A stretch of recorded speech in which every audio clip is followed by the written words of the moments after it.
자, 우리는 평소에 창세기의 말씀을 읽으면서 믿음의 조상 아브라함과 아브라함에게 주신 약속에만 집중할 때가 많이 있습니다. 하나님께서 아브라함에게 이런 약속을 해주셨죠.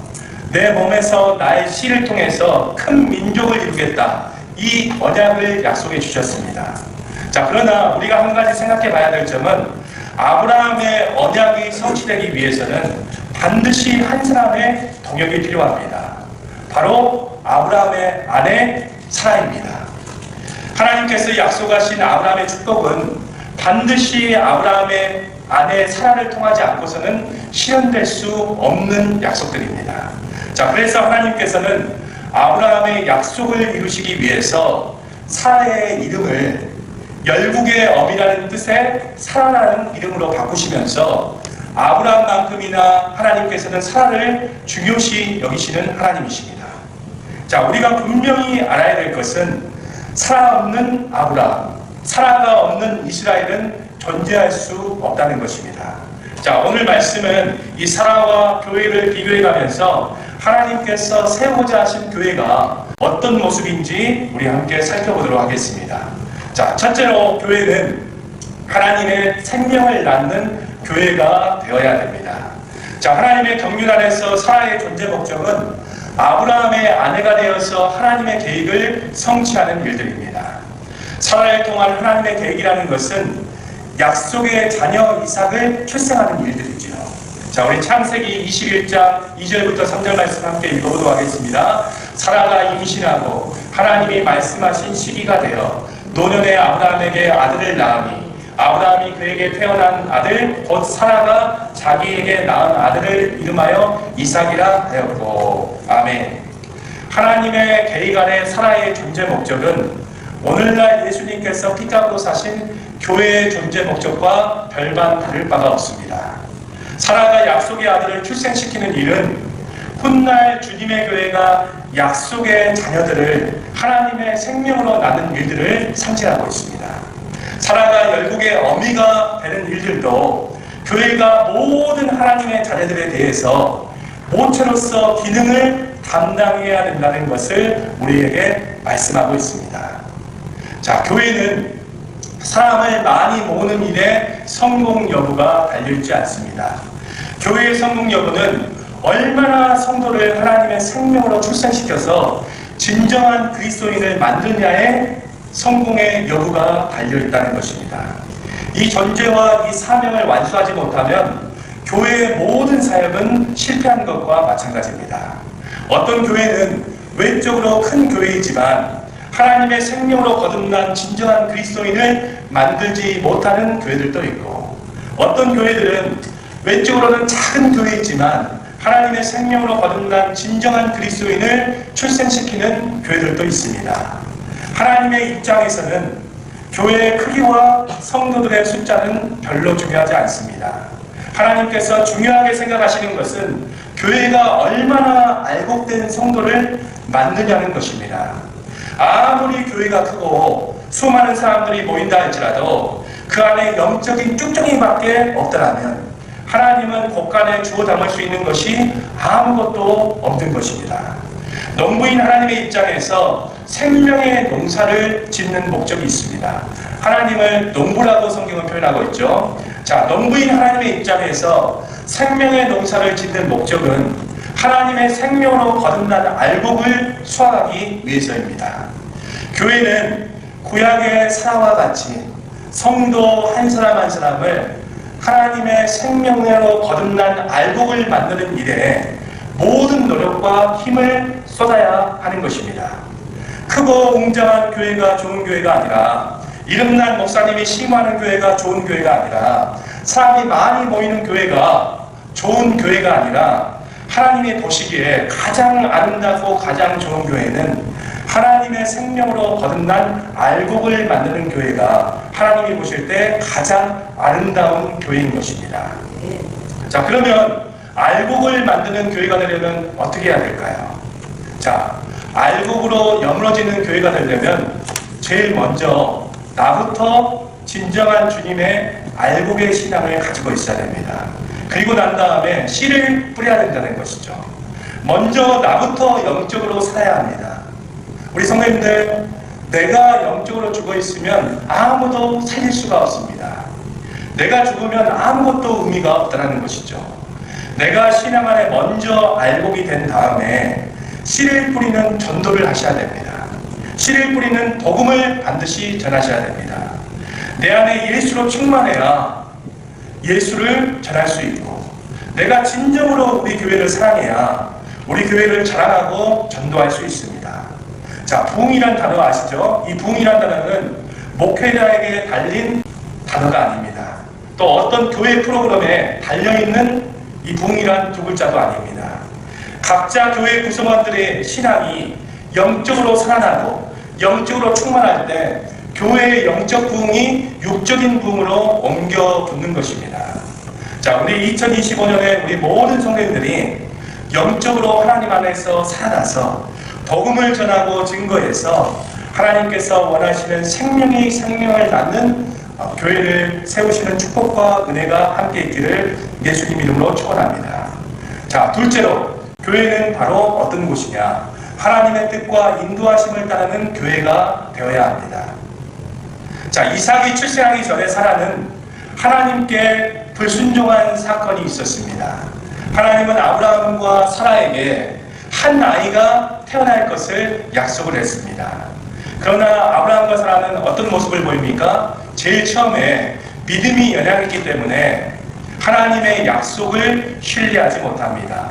그리고 사람의 생각과 방법으로 하나님 앞에 불순종하게 되는 죄를 범하게 되죠. 자, 우리 창세기서 16장 2절부터 3절 말씀 함께 읽어보도록 하겠습니다. 사레가 아브라함에게 이르되 여호와께서 내 출산을 허락하지 아니하셨으니 원하건대 내 여종에게 들어가라. 내가 혹 그로 말미암아 자녀는 얻을까 하노라 하매 아브라함이 사라의 말을 들으니라. 아브라함이 아내 사레가 그 여종 애굽 사람 하갈을 데려다가 그 남편 아브라함에게 첩으로 준 때는 아브라함이 가나안 땅에 거주한 지 10년 후였더라. 아멘. 자, 노년의 나이까지 아들을 얻지 못하는 사라는 더 이상 하나님의 약속을 기다릴 수가 없어서 사람의 묘책을 강구하기 시작했습니다. 사라는 자기의 여종 하갈을 통해서 아들을 얻는 인간적인 방법을 먼저 시도하게 됩니다. 하나님께서는 하나님의 약속을 믿지 않고 사람의 방법을 동원한 아브라함과 사라에게 무려 13년 동안이나 나타나지 않는 모습을 성경은 우리에게 말씀을 증가하고 있습니다. 이러한 사라의 믿음 없는 불순종의 모습 속에 하나님께서 모든 교회들을 향한 진리의 메시지가 숨겨져 있는 것입니다. 자, 교회도 마찬가지입니다.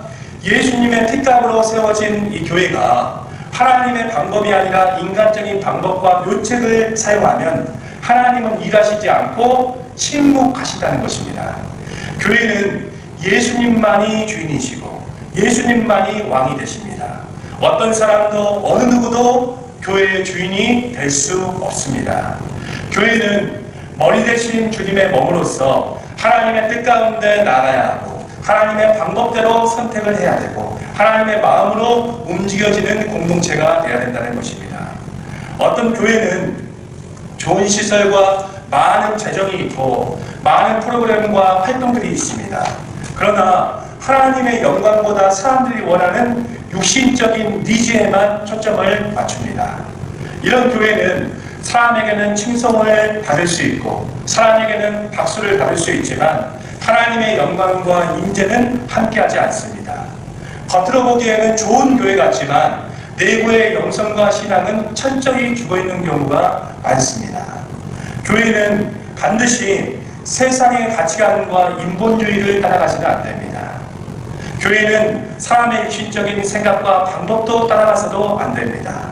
교회는 사역의 방향 앞에 철저히 기도하고 늘 하나님의 뜻을 묻고 늘 하나님의 인도하심을 구하는 공동체가 되어야 된다는 것입니다. 자, 교회는 사람의 육신적인 생각과 방법이 아니라 하나님의 말씀으로 움직여지는 것이며 사람들의 필요가 아니라 하나님의 필요를 위해서 움직이는 공동체가 되어야 된다는 것입니다. 자, 교회가 하나님의 뜻대로 나아가고 하나님의 인도하심을 받기 위해서는 그러면 어떻게 해야 될까요? 그 방법은 단 한 가지입니다. 기도하셔야 됩니다. 교회 안에 기도하는 성도들이 많아져야 한다는 것입니다. 교회 영성이라는 것은 기도입니다. 기도해야 하나님이 일하시고 기도해야 사랑의 공동체가 되는 것입니다. 기도해야 나도 살고 옆에 지체도 사는 것입니다. 우리 교회가 사람의 생각과 방법이 역사하지 않도록, 우리 교회가 세상의 인본주의를 따라가지 않도록 우리 모든 성도님들이 기도하는 신앙인으로 살아가시는 축복과 은혜가 있기를 바랍니다. 자, 2025년 우리 교회가 어떤 사람의 생각과 방법, 또 인본주의로 나아가는 공동체가 아니라 전 성도가 기도하는 성도가 되셔서 하나님의 뜻과 하나님의 인도하심을 따르는 교회로 모든 사역을 감당하는 축복과 은혜가 있기를 예수님 이름으로 축원합니다. 자, 셋째로 교회는 어떤 곳이어야 되느냐? 교회는 성령의 능력이 함께하는 교회가 되어야 합니다. 자, 살아가는 90세 때 하나님의 약속대로 하나밖에 없는 독자 이삭을 낳았습니다. 이 사건은 인간의 이성과 인간의 상식으로는 이해할 수 없는 초자연적인 일이었다는 것입니다. 자, 경수가 끝난 여자에게, 또 출산할 수 없는 나이의 여자에게 생명의 잉태라는 것은 아주 기적과 아주 초자연적인 일인 것이죠. 자, 우리 창세기서 21장 6절부터 7절 말씀 함께 읽어보도록 하겠습니다. 사라가 이르되 하나님이 나를 웃게 하시니 듣는 자가 다 나와 함께 웃으리로다. 또 이르되 사라가 자식을 젖먹이겠다고 누가 아브라함에게 말할지만은 아브라함의 노경에 내가 아들을 낳았도다 하니라. 아멘. 자, 우리 성도님들, 사라가 이삭을 낳는 사건을 한번 생각해 보십시오. 이것은 어떤 것을 의미합니까? 사라가 이삭을 낳는 사건은 성령의 능력이 교회와 함께하게 될 때 인간적으로 불가능한 일들이 가능케 될 수 있다는 것을 우리에게 말씀하고 있습니다. 성령의 능력이 그 교회와 함께할 때 인간적으로는 전혀 이해되지 않고 상상하지도 못한 일들이 그 교회 안에 일어나기 시작합니다. 자, 성령의 역사는 교회의 역사 가운데 늘 하나님의 위대한 일들을 만들어냈었습니다. 하나님의 몸된 교회는 반드시 성령의 능력이 함께 해야 됩니다. 교회 안에 성령의 능력이 함께 될 때 공동체 안의 지체들이 하나님의 기적을 체험하게 되죠. 또 성도들이 하나님께서 이 교회와 함께 하신다는 것을 직접 눈으로 보게 되는 것입니다. 교회는 목회자가 이끌어가는 것이 아니라, 많은 재정이 이끌어가는 것이 아니라 성령의 능력이 교회를 이끌어가는 것입니다. 교회는 성령의 능력이 이끌어가야 기적과 역사가 일어나 부흥과 치유와 회복과 모든 하나님의 은혜의 역사가 일어나기 시작합니다. 목회자의 이 설교도 성령의 능력이 결정을 하는 것입니다. 이 교회의 분위기와 영성도 성령의 능력이 결정을 합니다. 우리가 교회 안에 부흥이라는 것도 성령의 능력이 결정을 한다는 것이죠. 2025년 우리 교회가 성령의 능력이 함께하도록, 또 성령이 이끄시는 교회가 되도록, 하나님의 기적과 이적이 함께하는 교회가 될 수 있도록 늘 우리 성도들께서 성령의 능력을 사모하는 2025년의 신앙생활을 보내시기를 예수님 이름으로 축복합니다. 자, 우리가 오늘 말씀을 통해서 내가 다니는 교회를 위해서 늘 기도하는 성숙한 성도가 되셔야 될 줄 믿습니다. 내가 먼저 좋은 교회를 원하지 말고 먼저 좋은 성도가 되십시오. 이렇게 좋은 성도가 모이면 좋은 교회가 되어지는 것입니다. 내가 먼저 완벽한 교회를 찾지 마시고 내가 먼저 교회를 위해서 기도하는 사람이 되시길 바랍니다. 교회는 각 성도들의 기도를 통해서 서로의 부족한 점을 메울 수 있습니다. 세상 사람들이 원하는 좋은 교회가 아니라 하나님이 뜻하시는 바른 교회가 되도록 늘 무릎 꿇고 목 놓아 기도하는 우리 모든 성도님이 되시기를 예수님 이름으로 축복합니다. 우리 함께 오늘 주신 말씀을 기억하면서 찬양하며 기도의 자리로 나가도록 하겠습니다. 이런 교회 되게 하소서. 우리 교회를 생각하면서 우리가 함께 기도하는 마음으로 찬양하도록 하겠습니다.